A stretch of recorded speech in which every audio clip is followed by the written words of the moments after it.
High বন্ধুরা, সবাই কেমন আছো? আশা করছি ভালো আছে। তো আজকে আমি যাবো মায়াপুর, তার জন্য ভোর ভোর রেডি হয়ে বেরিয়ে পড়েছি। তো আমি এখন যাবো বালিগঞ্জ স্টেশন। বালিগঞ্জ স্টেশন থেকে ট্রেন ধরবো শিয়ালদা।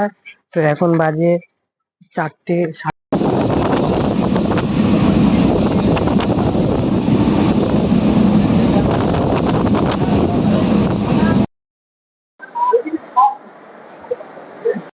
ফাইনালি কৃষ্ণনগর লোকাল পেয়ে গেছি। তো আমরা 4জন আছি, আমার মা, বাবা আর দাদা ওখানে বসে আছে। তো আমরা 4জন কৃষ্ণনগর লোকালে বসে আছি। তো কৃষ্ণনগরে গিয়ে তো অতটা আমি কৃষ্ণনগরে নামলাম। কৃষ্ণনগর থেকে এবারে টোটোতে বসলাম, মায়াপুর ঘাটের দিকে যাচ্ছি।